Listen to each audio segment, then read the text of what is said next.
je suis la sœur Kessie Karine et aujourd'hui nous avons le plaisir de recevoir sur ce plateau notre pasteur, Papa Jean-Paul Chibangou. Bonsoir, pasteur. Bonsoir, Maman Karine. C'est un plaisir pour moi d'être avec vous cet après-midi. Merci beaucoup, Papa. Merci d'être là. Alors aujourd'hui, nous allons aborder un sujet très important qui est de savoir comment rester proche de Dieu malgré notre calendrier, malgré notre schedule qui est busy. Alors, la première question est de savoir, pasteur, comment avoir du temps pour Dieu malgré que nous sommes busy ou bien malgré que quand nous commençons à travailler, par exemple, comment rester proche de Dieu? Merci, c'est une très très bonne question et je crois que pour bien répondre à la question, il faudrait d'abord qu'on pose les principes, les fondements.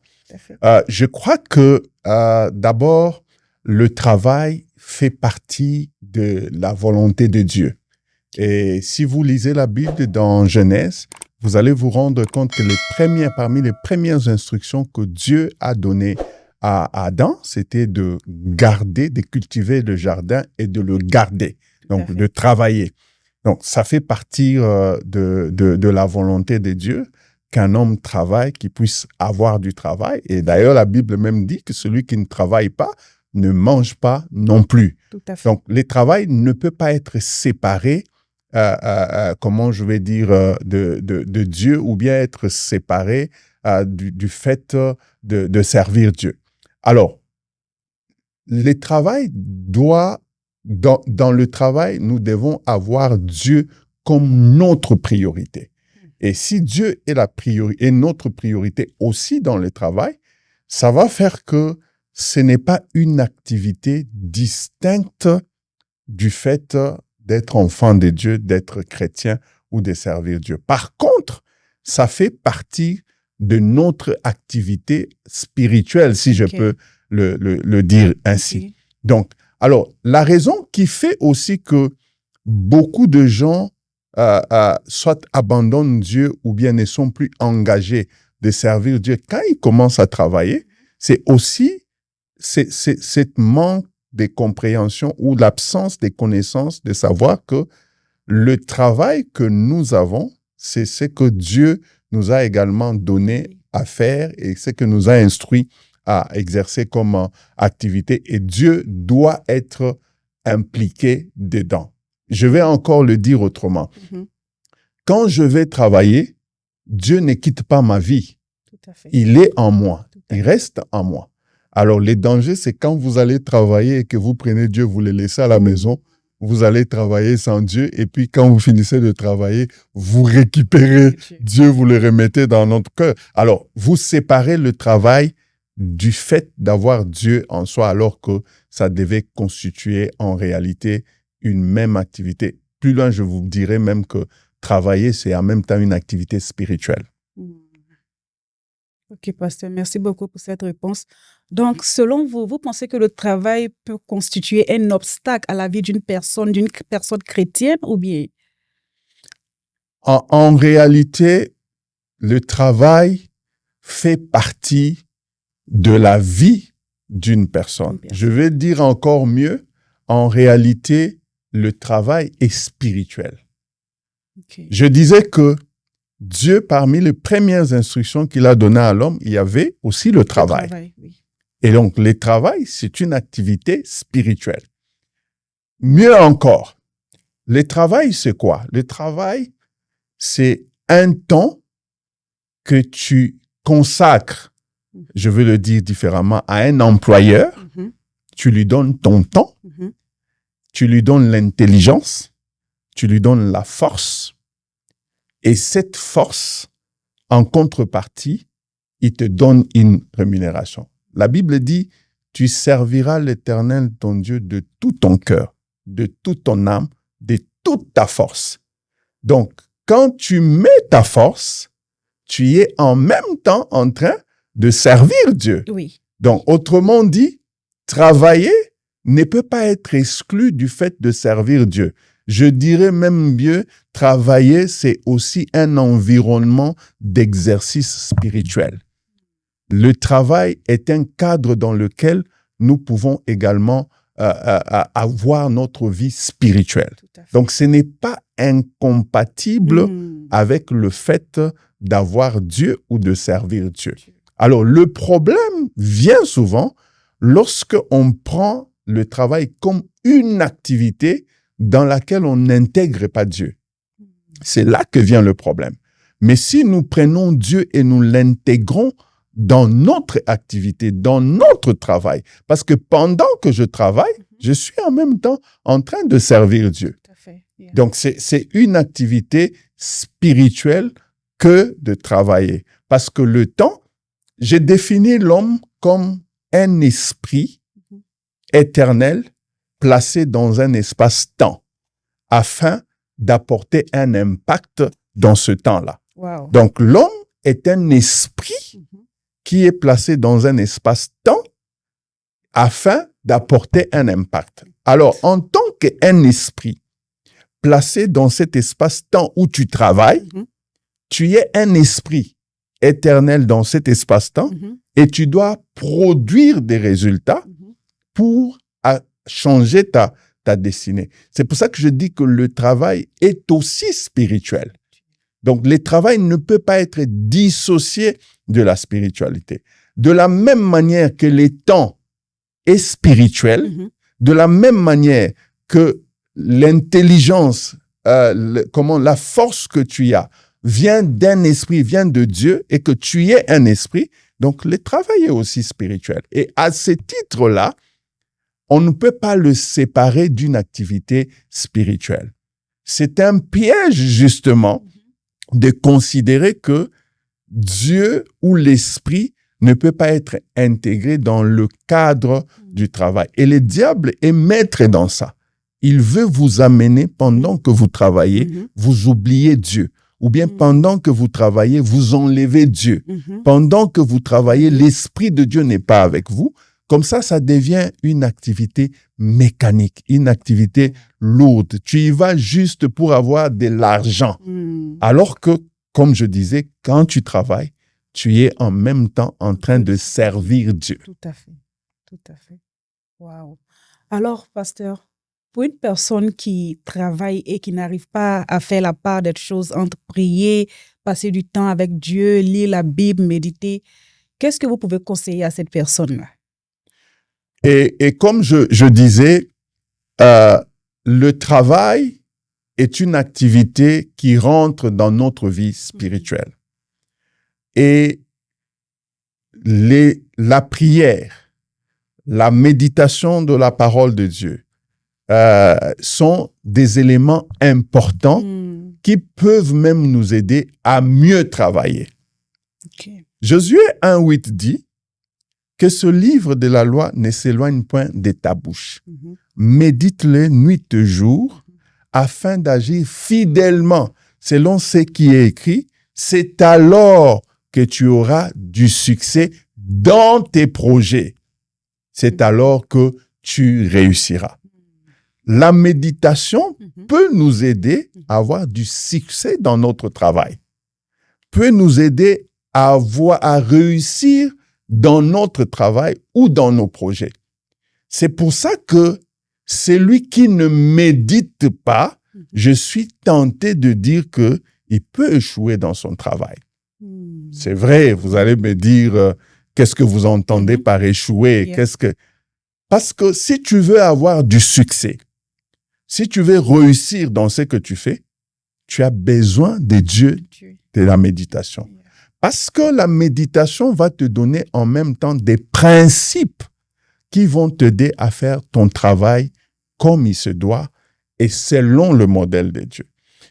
Pour moi, celui qui échoue dans son travail, c'est celui qui travaille pas selon le modèle de Dieu. C'est lui qui travaille pas selon le principe de Dieu. C'est bien de travailler. Je veux bien travailler. Mais je veux aussi travailler selon le modèle de Dieu, selon le principe de Dieu, pour que j'ai du succès et que je réussisse. Il y a des gens qui travaillent, mais qui n'ont pas du succès dans leur travail. Il y a des gens qui travaillent, mais qui ne réussissent pas. Alors, l'autre activité spirituelle qui est importante, en plus de la méditation, c'est la prière. Pourquoi est-ce que la prière est importante aussi dans notre travail? J'aime bien ce texte de Malachie où on parle du diable comme le voleur des productions, les destructeurs de production. Alors, il y a des gens aussi qui travaillent, mais puisqu'ils ne prient pas, puisqu'ils ne veillent pas, leur production, l'ennemi vient pour le voler. Leur production, l'ennemi vient pour les détruire. Par exemple, je travaille pour gagner de l'argent. Cet argent doit me servir pour faire quelque chose. Mais imagine une seule fois que je travaille, mais je suis endetté. J'ai des dettes jusqu'aux dents. Je ne sais pas subvenir à mes besoins malgré que je travaille. C'est déjà un indicateur qu'il y a un voleur, qu'il y a un destructeur qui passe par là. Alors, c'est pour ça que tu as besoin de la prière.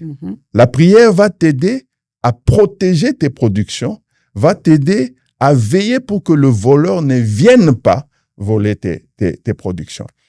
Tu as aussi besoin de la communion avec Dieu. C'est important. Pourquoi? Parce que dans le travail que nous faisons, nous avons des fois des défis. Tout à fait. Tu peux arriver, tu es devant une machine qui est bloquée. Tu essayes, tout ça ne marche pas. Dieu peut te donner une inspiration pour dire non, fais ceci. Ou même fais une prière. Et la situation peut être débloquée. Donc, séparer le travail de la vie spirituelle, de la prière, de la méditation, c'est justement un piège. Encore, comme je le disais, travailler, c'est aussi un exercice spirituel. Et comme c'est un exercice spirituel, tu ne peux pas enlever Dieu dedans. Tu ne peux pas enlever la prière dedans. Tu ne peux pas enlever la méditation dedans. Tu ne peux pas enlever la communion avec Dieu dedans. Parce que tout cela est important pour t'aider à être productif et à réaliser ce pourquoi Dieu t'a créé. Merci beaucoup, pasteur. Et je voulais ajouter aussi sur ce que vous avez dit concernant par l'exemple que vous avez donné sur une machine gâtée et Dieu peut vous inspirer à prier. Je me rappelle, il y a quelques semaines de cela, j'étais en train de travailler et je priais, je demandais à Dieu, Seigneur, je ne veux pas changer de station, je veux juste rester à ma station et je veux aussi avoir assez de boulot. Et tout d'un coup, les vêtements ont commencé à venir et je suis restée à ma station toute la journée et je me suis dit, Dieu répond vraiment aux prières, même dans les petites choses, dans les choses simples, Dieu répond vraiment aux prières. Alors, merci, pasteur, pour cette belle réponse. Une autre question est de savoir, il y a des chrétiens qui commencent spirituellement, ils sont forts, ils sont vraiment zélés et au fil du temps, ils commencent à se refroidir. Comment peut-on faire par rapport à ce problème-là? Alors, il faut d'abord chercher à découvrir pourquoi les refroidissements viennent. Je le disais au début, lorsque vous commencez à séparer le travail de votre spiritualité, c'est déjà un piège. C'est déjà un piège. Et la meilleure façon de garder votre spiritualité dans le travail, c'est de considérer le travail comme un champ d'exercice aussi du ministère ou bien de service à Dieu. Comme tu disais tantôt, tu as ce que tu fais comme travail. Vous avez une production. Oui. Et cette production sert à quelque chose. Tout à fait. Sert peut-être à nourrir les gens, peut-être à protéger des gens. C'est un travail de Dieu. Parce que Dieu nous a créés dans le monde. Il nous a donné le monde tel qu'il était créé, mais il nous a donné la responsabilité de nous multiplier, d'être productifs et d'assurer une certaine production pour que le monde dans lequel nous vivons puisse s'améliorer, puisque nous puissions jouir de toutes les conditions que Dieu nous a données. Alors, si vous travaillez, vous contribuez à cela, tu vois. Et si vous avez de ressources que vous gagnez par le travail, ça veut dire quelque part que ces ressources peuvent vous aider également à servir Dieu de la meilleure façon. C'est avec ces ressources que vous allez donner, par exemple, votre dîme à Dieu. Donc, c'est important de savoir que le travail fait partie du ministère de Dieu. Ensuite, maintenant, lorsque vous vous rendez compte de cela, vous commencez à chercher maintenant pourquoi est-ce que votre spiritualité baisse dans le cadre du travail. Peut-être parce que vous avez abandonné la méditation, peut-être parce que vous avez abandonné la prière, peut-être parce que justement l'ennemi a réussi à vous convaincre que quand vous travaillez là, Dieu n'est pas avec vous. Vous n'avez pas besoin de Dieu. Ou même quand vous allez au travail, vous n'avez pas besoin de Dieu. Et c'est comme ça que petit à petit, vous allez abandonner la prière, vous allez abandonner la méditation, vous allez abandonner même votre communion fraternelle, ou même, encore, quand vous revenez du travail, il va vous dire que vous êtes fatigué, vous n'avez pas le temps d'aller à l'église. Dans tous les cas, c'est pas grave. Vous étiez au travail, donc n'est pas allé prier. Alors, l'ensemble de toutes ces choses, vous n'avez pas le temps de prière, vous n'avez pas le temps de méditer, vous n'avez plus la communion fraternelle, vous n'allez plus aux enseignements. C'est tout ça qui va faire que vous allez petit à petit vous refroidir. Alors, si quelqu'un est dans cet état, il faut juste reprendre les mêmes choses. Il faut reprendre la prière, reprendre la méditation, reprendre les enseignements. Madame, vous savez, un des pièges de gens qui travaillent, c'est un peu ça. Moi, je suis de la génération de ceux qui ont grandi à l'église. Je me suis converti, je venais avant d'avoir mon diplôme, mon bac. Et puis, j'ai fait toutes mes études universitaires en tant que chrétien. J'ai commencé à travailler en tant que chrétien. Et cette génération, nous avons rencontré le défi comme défi lequel? Avant, on passait notre temps à l'église. On avait le temps. On allait à l'université, on revenait.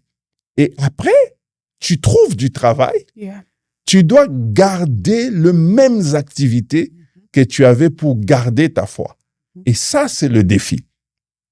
Et beaucoup échouent justement à ces défis-là parce qu'à un moment donné, ils vont réussir à se convaincre qu'ils n'ont pas besoin de la prière, ou bien ils n'ont pas besoin de prier assez, ils n'ont pas besoin de la méditation, ou bien ils ne doivent pas méditer comme ils le faisaient avant.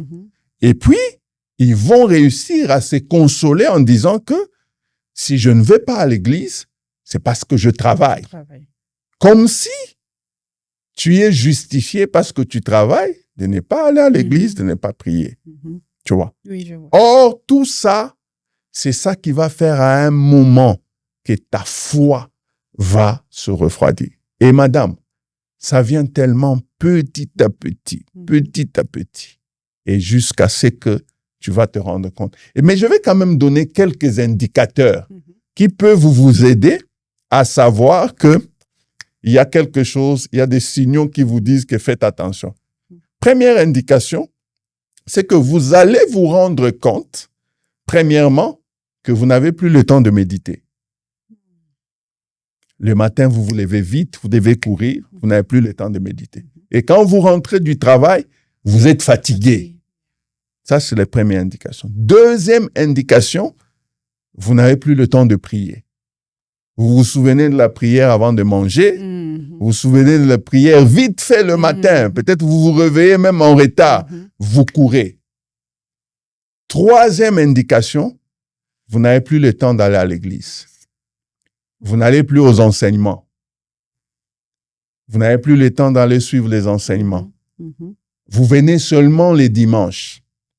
Parce que là, vous avez le temps. Pour d'autres même, les dimanches, là, c'est le moment que vous avez le sport.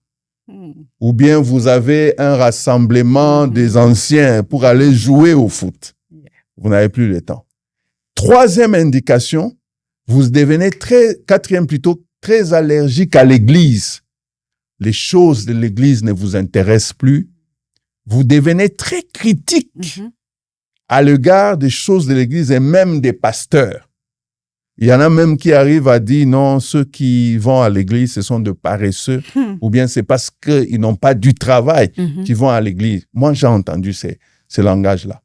Et l'autre indication, c'est que vous devenez très critique à l'égard de vos encadreurs, de vos pasteurs. Quand vous avez ces signaux-là, c'est déjà un signe que vous êtes en train de perdre votre spiritualité à cause du travail.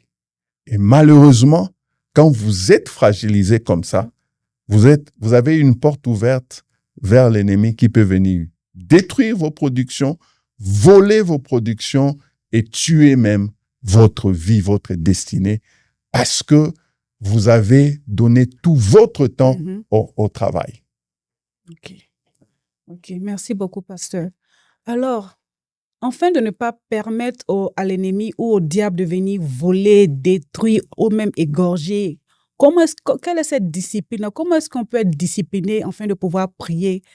Je ne sais pas si vous comprenez la question. Est-ce qu'on peut avoir une discipline, par exemple, même quand nous sommes au travail ou même quand nous revenons du travail, quand nous sommes à la maison? Comment avoir une discipline afin de pouvoir prier et méditer la Bible? Exact. Ça, c'est une très, très bonne question. Et vous savez, vous avez déjà une discipline pour travailler. Yeah. Moi, je vois des gens qui se battent pour ne pas rater leur shift. Tout à fait, oui. Ils ont des alarmes bien programmées pour ne pas rater leur shift. Oui. Et quand ils sont au travail, puisqu'on a dit qu'il ne faut pas de téléphone, les gens respectent ça. Yeah. Parce que les gens savent que si on t'attrape avec des téléphones, c'est peut-être des points qui sont partis. La même discipline, nous pouvons l'appliquer pour nos activités spirituelles. Gardez la même discipline. Je garde mes heures de prière. Je mets des alarmes pour respecter mes heures de prière, mes temps de méditation, de moments pour aller aux enseignements à l'église. C'est très important. Cette discipline, comme je dis, nous devons nous l'imposer en nous disant que si je n'impose pas cette discipline, je perdrai quelque chose. De la même manière que si vous venez en retard au travail, comme ici en Amérique, c'est des points qui partent, ou même vous serez payé pour le temps exactement. Tout le monde fait un effort parce qu'il ne veut pas perdre l'argent. Pourquoi je ne ferai pas le même effort pour ne pas perdre ma vie spirituelle? Sans oublier que ma vie spirituelle est celle qui soutient mes productions, qui soutient mon travail. Donc, il faut une discipline. Et moi, je donne cet exemple pratique en ce qui concerne des alarmes. Quand j'ai une activité programmée, je mets des alarmes, je dis des alarmes en cascade. Si je sais que je dois avoir cette activité, par exemple, à 10 heures, je mets une alarme à 9 heures, à 9h30, à 9h45, à 9h55. Et j'ai l'habitude de dire, si un fait que je ne me réveille pas, l'autre, il ne va pas me rater. Si l'un fait que je ne me réveille pas, l'autre, il ne va pas me rater. Ça me permet d'être à l'heure. Même si je n'ai pas envie, mais je me lève. Mais même pour la méditation, s'imprimer des disciplines. Le vrai problème que nous avons aussi, c'est que comme nous n'avons pas des sanctions directes avec les choses de Dieu, les gens sont relax. Ils se disent, bon, je ne suis pas allé à la prière, c'est pas grave. Je ne suis pas allé aux enseignements, c'est pas grave. Parce qu'il n'y a pas une sanction directe. Mais pour ton travail, puisque tu sais que si tu ne vas pas travailler aujourd'hui, tu ne seras pas payé, tu te lèves quand même. Tu vois. Et cela me ramène, madame, à ce que j'appelais la priorité de Dieu, même dans le travail. Si Dieu est notre priorité dans la vie, il va rester notre priorité même quand nous travaillons. Ça veut dire que le travail ne peut pas m'empêcher de prier, ne peut pas m'empêcher de méditer. Une autre chose que moi je dis, ce n'est pas non plus interdit de prier pendant qu'on travaille ou même de méditer pendant qu'on travaille.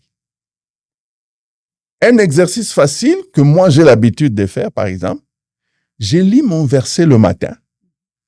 Pendant que je suis en train de travailler, puisque mon travail ne me demande pas nécessairement de, comment je vais dire, je peux être en train de réfléchir sur ces versets-là, de penser sur ces versets-là. Je réfléchis. Je pense à ça. J'essaye de comprendre ça. Comment je peux appliquer ça pour mon travail? Pendant que je suis sur mes machines, mon esprit n'est pas stérile, mon intelligence n'est pas stérile. Il peut être en train de réfléchir sur ça. Deuxième exercice. Paul dit, faites en tout temps toutes sortes de prières. Donc, tout temps, ça veut dire aussi pendant que je travaille, c'est tout temps. Donc, pendant que je travaille, je peux faire toutes sortes de prières. Peut-être que vous ne me verrez pas ouvrir la bouche, mais je serai en train de prier, d'intercéder. Je serai en train de supplier Dieu. Peut-être que je suis seul, où il n'y a personne, je peux être en train de manipuler des machines, mais je peux être en train de prier en langue. Je prie en langue, je prononce des paroles à Dieu. Et je crois que pendant que je prononce ces paroles, j'ai dit des mystères à Dieu et Dieu m'entend et Dieu m'écoute. Donc, je peux exercer ça. Moi, j'ai l'habitude, quand j'ai fait mon sport, par exemple, je prie en langue. Je dérange personne. Et du reste, quand tu parles, ça ne regarde personne. Mais si je fais 1 heure de sport, je suis en train de prier en langue. De la même manière, je conduis. Je suis un conducteur de camion. Je peux être en train de prier en langue tout le parcours. Je maximise, moi j'appelle ça comment j'appelle ça? C'est un combo. Je peux être en même temps en train de travailler, en train de prier en langue, en train de méditer, tout en même temps.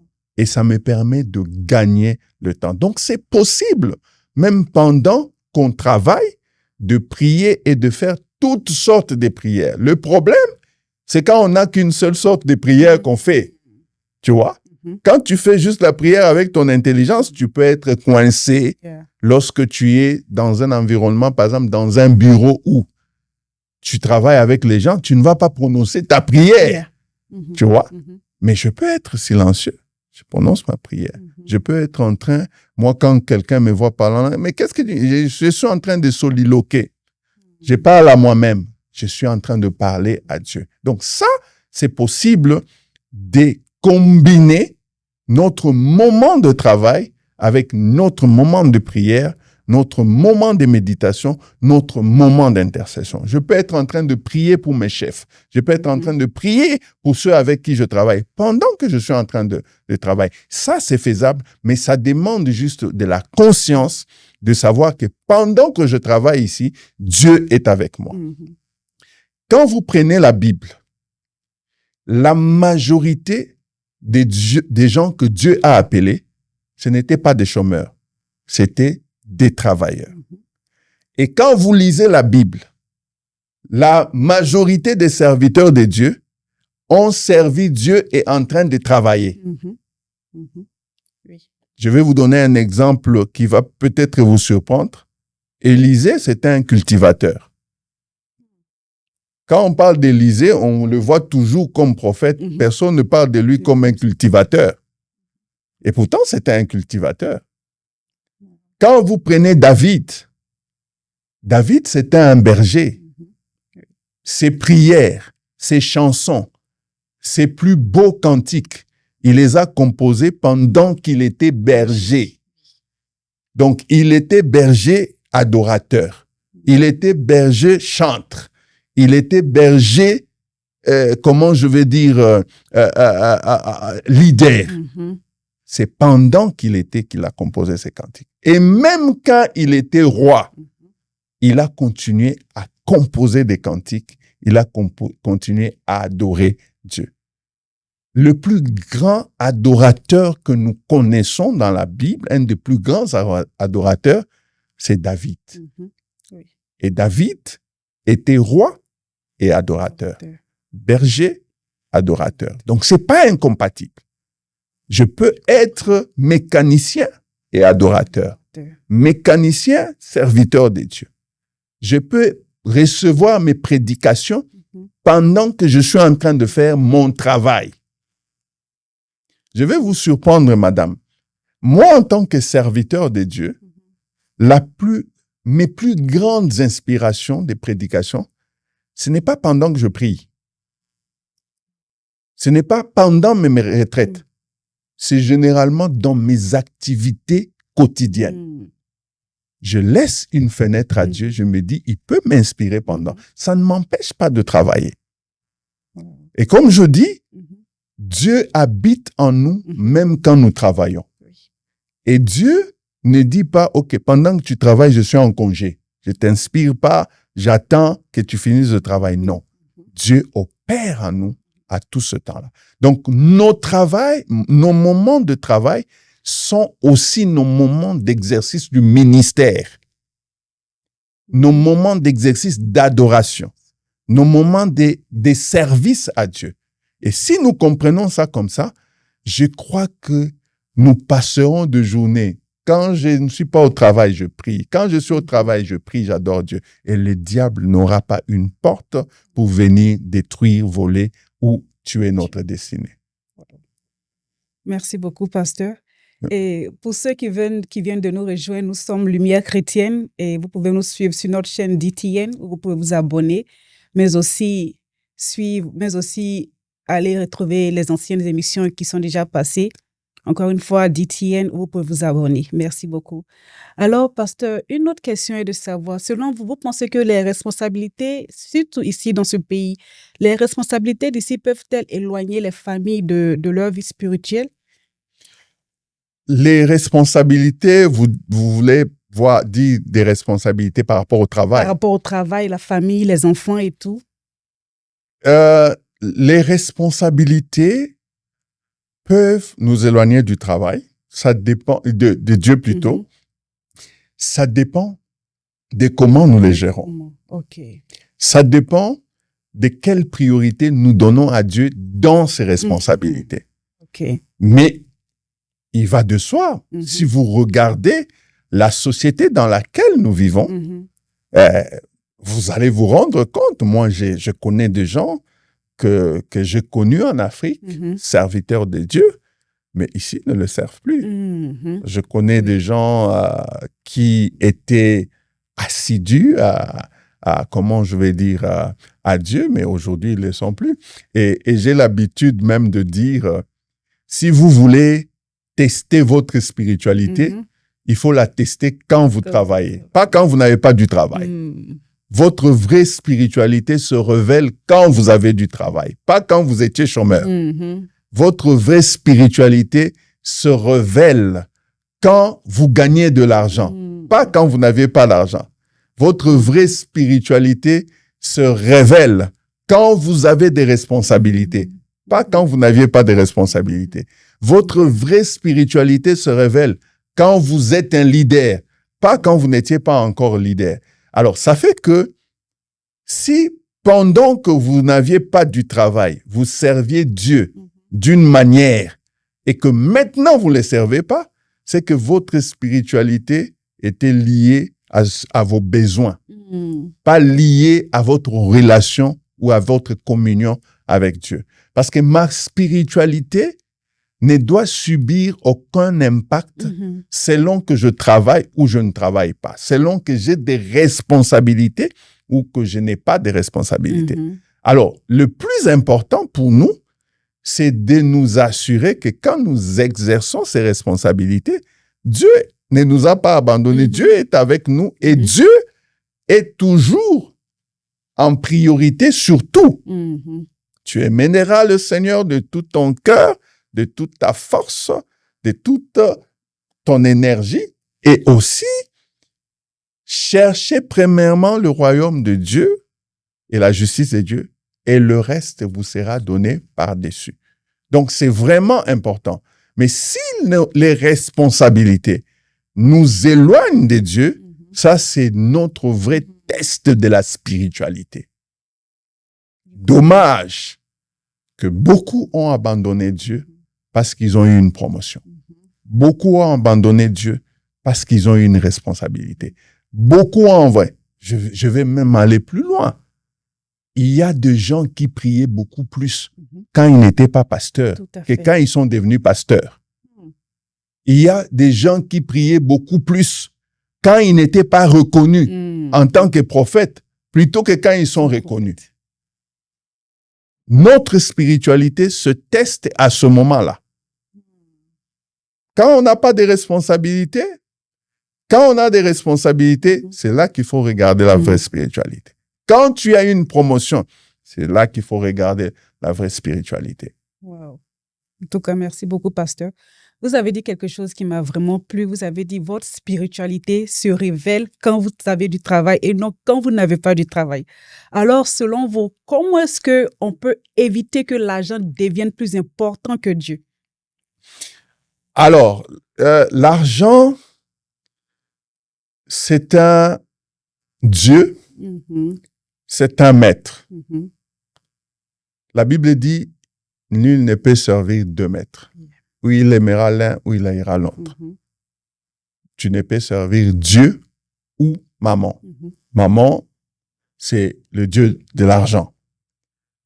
Alors, l'amour de l'argent est la racine de tout le monde. Logiquement, si nous avons l'amour de l'argent, nous nous mettons déjà sous maman. Mm. Et les défis que nous avons, c'est que l'argent nous sert, Mhm, est utile. C'est-à-dire, on a besoin de l'argent parce que c'est un instrument de transaction. oui. Ton travail est reconnu Mhm, par l'argent qu'on te paye en contrepartie. mhm, mhm. Alors, notre relation avec l'argent peut impacter aussi notre relation ou notre communion avec Dieu. Pourquoi? Parce que celui qui est sous la domination de l'argent, ou bien qui a l'amour de l'argent, ou bien qui est sous la domination de maman, va se retrouver en abomination avec Dieu. Alors, le test que nous devons avoir, c'est généralement de voir est-ce que nous avons l'amour de l'argent et comment savoir que nous avons l'amour de l'argent. Un des indicateurs simples, c'est de voir quel est l'amour que vous avez pour Dieu par rapport à l'amour que vous avez pour l'argent. Quelqu'un va me dire, mais c'est très compliqué. Mais je vais vous donner un exemple simple. C'est que si ton amour pour l'argent à travers le travail, ça veut dire que tu donnes beaucoup plus d'importance à ton travail parce que tu gagnes de l'argent plutôt que du temps à Dieu, à ce moment-là, on va commencer à se poser la question. Est-ce que tu n'as pas l'amour de l'argent? C'est ça qui fait que tu donnes toute ton importance au travail plutôt qu'à Dieu. Ou encore, c'est ça qui fait que Dieu n'a pas de place dans ton travail, mais c'est plutôt l'argent qui a beaucoup plus de place. Alors, c'est important pour nous de savoir que l'argent est utile. L'argent, c'est un instrument, mais l'argent n'est pas notre objectif de la vie. Si l'argent devient notre objectif de la vie, ça va devenir un problème. Alors, quelques indicateurs que moi je donne pour savoir si l'argent vous dirige ou bien si l'argent a un impact sur vous par rapport à Dieu, c'est ces questions que je me pose souvent. Est-ce que ma relation avec Dieu est affectée parce que je cherche l'argent? Est-ce que ma relation avec les hommes est affectée parce que j'ai l'argent? Est-ce que ma considération, la valeur que je me donne, c'est par rapport à l'argent que j'ai ou bien c'est par rapport à ma relation avec Dieu. Parce que, madame, c'est très simple. Tu vas voir que l'argent peut dénaturer ta considération des personnes. Vous allez vous rendre compte que les gens qui ont l'argent se fréquentent entre eux. Vous vous êtes jamais posé la question pourquoi? Pas vraiment. Parce que ils commencent à regarder le pauvre différemment. Oh. Il y a même, pour les uns, le pauvre devient un sorcier. Le pauvre devient un ennemi. Le pauvre devient un risque.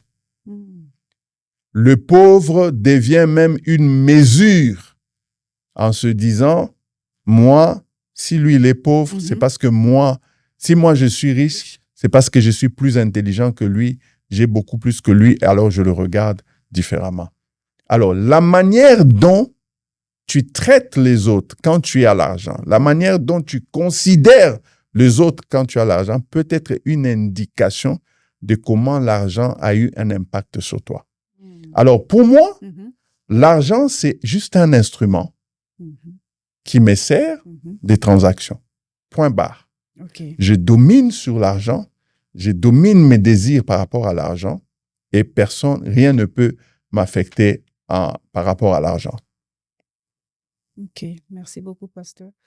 Vous avez dit quelque chose qui m'a plu. Vous avez dit quand on a, par exemple, on peut prier même quand nous sommes au travail. On peut prier même quand nous conduisons, quel que soit là où nous sommes, parce que Dieu, il est au-dedans de nous. On ne met pas Dieu quelque part pendant que nous prions ou pendant que nous travaillons ou pendant que nous conduisons. Alors, selon vous, parce que j'ai remarqué qu'il y a certaines personnes, quand elles commencent à travailler, elles se disent trop fatiguées ou bien trop occupées à aller à l'église, alors que la communion fraternelle, je sais, est très importante. Alors, selon vous, quelle est l'importance de fréquenter l'église? L'église est tellement importante que c'est aussi un thermomètre de votre foi. Ça veut dire que si l'église n'a plus de place dans votre vie, votre spiritualité est en danger. Parce que c'est à l'église qu'on reçoit les enseignements. C'est à l'église qu'on prie, bien qu'on prie aussi à la maison. Je me souviens de cet texte de Actes des Apôtres, Actes 2, 42. La Bible dit, parlant de premiers chrétiens, ils persévéraient dans les enseignements des apôtres, dans la communion fraternelle, dans la fraction du pain et dans les prières. Vous voyez, ils persévéraient. Alors, si pendant que vous travaillez, vous ne pouvez pas persévérer dans les enseignements, et les enseignements, nous les recevons à l'église, ce n'est pas la même chose que les enseignements que nous recevons sur les réseaux sociaux. Ce n'est pas la même chose. On parle des enseignements à l'église. C'est important. Donc, il faut persévérer dans les enseignements, dans la fraction du pain. Ça veut dire qu'ils avaient le temps de passer ensemble, de partager le peu qu'ils avaient ensemble. Et ils priaient et ils restaient ensemble. Et je disais que l'Église est un thermomètre de notre spiritualité. Lorsque vous sentez que vous n'avez plus besoin d'Église, ou bien l'Église ne représente plus rien pour vous, c'est déjà un signe que votre spiritualité est en baisse. Votre spiritualité est en péril. L'Église est importante. Elle ne sera jamais remplacée par les réseaux sociaux.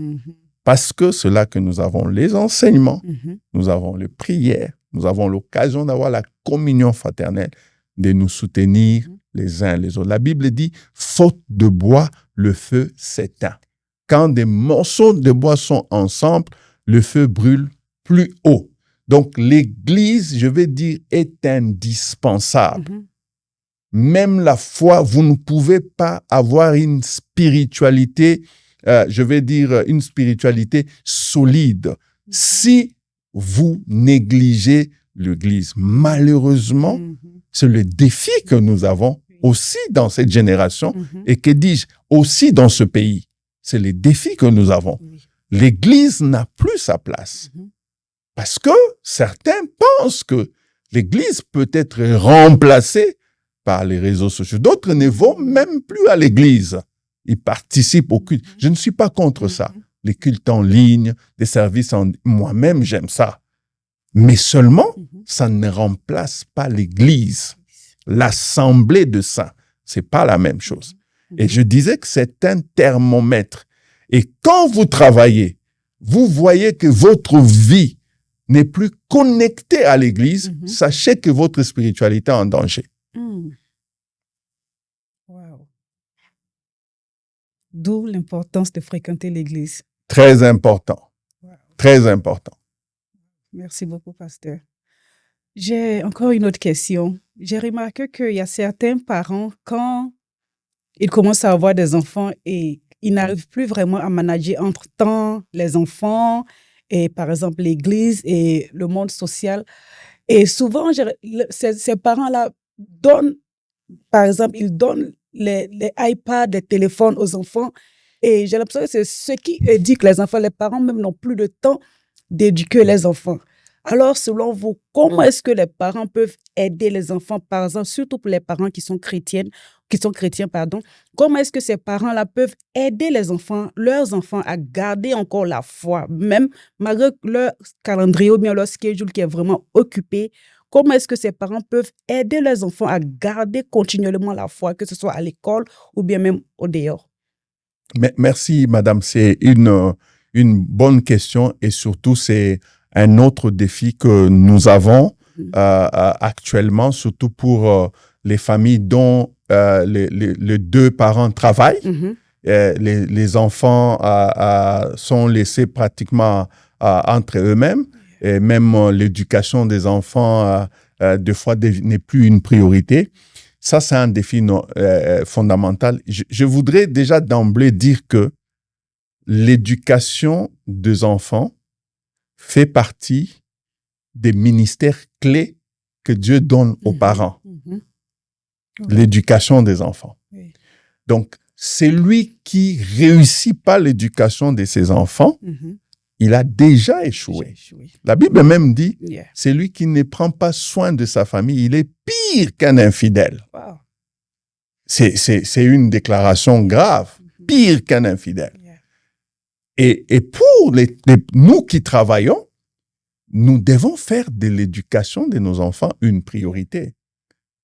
Certains pensent que l'éducation doit être laissée à l'école. C'est une erreur grave. Malheureusement, c'est que nos enfants reçoivent à l'école, la plupart des temps, des fois, c'est pas conforme à ce que la parole de Dieu nous enseigne. Et nous sommes dans une génération où il y a beaucoup de perversités qui sont enseignées à nos enfants. Il y a beaucoup des choses qui sont enseignées à nos enfants qui ne sont pas conformes à notre spiritualité ou même à notre foi. Alors, laisser l'éducation à l'école ou laisser l'éducation à d'autres personnes que le parent, c'est très dangereux. Alors, de la même manière que Dieu est notre priorité, les enfants sont aussi notre priorité. L'éducation de nos enfants dans la famille, ça doit être notre priorité. Maman travaille 8 heures, papa travaille 8 heures. Il faut avoir du temps pour les enfants. Il faut être en mesure de savoir quelle est la connaissance que mes enfants ont reçue. Quelle est l'éducation qu'ils ont reçue?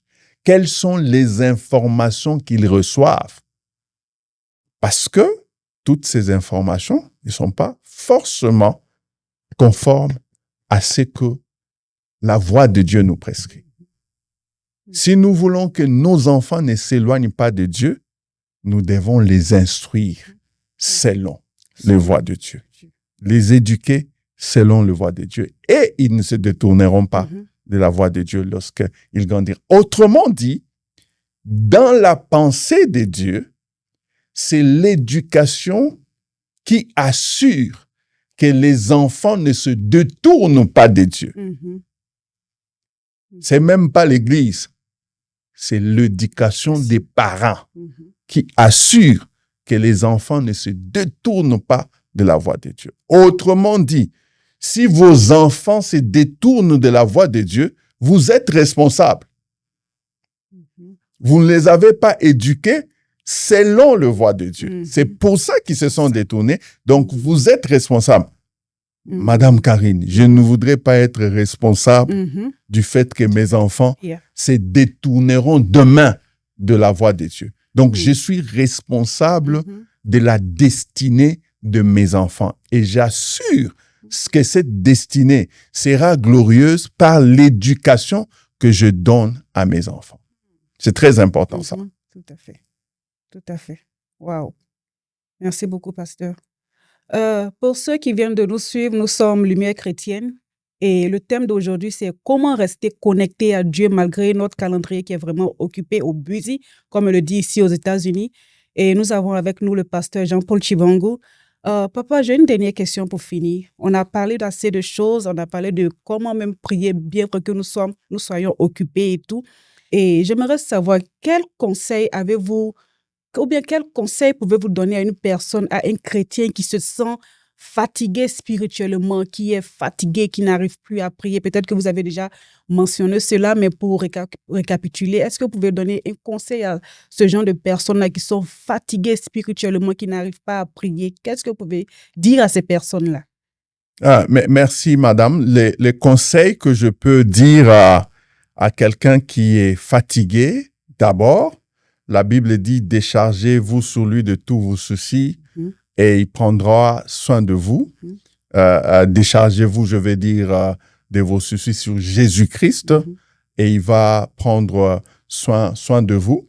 Et les conseils que je vais donner, c'est qu'il n'est pas tard, il est encore temps. Tu peux revenir vers le Seigneur, tu peux utiliser tout ce conseil que nous avons partagé ensemble, de mettre Dieu en priorité et de s'assurer qu'il est réellement en priorité, non seulement quand tu travailles, mais également dans toute entreprise que tu es en train de faire. C'est très important, ça. Et Dieu considère votre travail. Dieu a besoin du travail que vous faites et Dieu est impliqué dans ce travail-là. Impliquez-le aussi. Considérez-les dans ce que vous faites et que Dieu aussi renouvelle vos forces. La Bible dit, ceux qui se confient à l'Éternel renouvellent leurs forces. Ils prennent leur vol comme des aigles. Ils courent et ne se lassent point. Ils marchent et ne se fatiguent point. La clé pour ne pas se fatiguer, la clé pour ne pas se lasser, c'est se confier à l'Éternel. Et lorsque vous vous confiez à l'Éternel, vous allez voler tels les aigles. Vous allez courir et vous n'allez pas vous lasser. Vous allez marcher et vous n'allez pas vous fatiguer. La Bible dit aussi, marchez selon l'esprit et vous n'accomplirez pas les désirs de la chair. Si vous marchez par l'esprit, vous n'allez pas tomber dans le piège de l'ennemi. Dieu veut, à travers ce partage que nous avons fait, vous rappeler que vous avez aussi besoin de lui-même dans votre travail et Dieu est capable de vous fortifier dans votre travail et de vous aider dans votre travail. Le texte de Josué 1:8 que nous avons lu, Josué, c'était un guerrier. Dieu lui dit, fortifie-toi, prends courage. C'est le conseil qu'il lui a donné, que ce livre de la loi ne s'éloigne point de ta bouche. Médite-le nuit et jour. David nous donne des conseils précieux dans ses psaumes. Et David était un guerrier, il était un berger. Donc, nous pouvons trouver des ressources dans la parole de Dieu, dans la méditation, pour que nous puissions nous fortifier dans le travail. Que Dieu vous bénisse, que Dieu bénisse votre travail, que Dieu bénisse la production de votre travail, que le voleur ne vienne pas voler, ne vienne pas détruire vos productions, au nom de Jésus-Christ.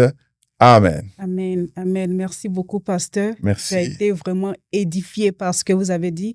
Je suis la sœur Kessie Karine et nous avons reçu sur ce plateau notre pasteur papa Jean-Paul Chibango. C'était un plaisir. Merci encore une fois.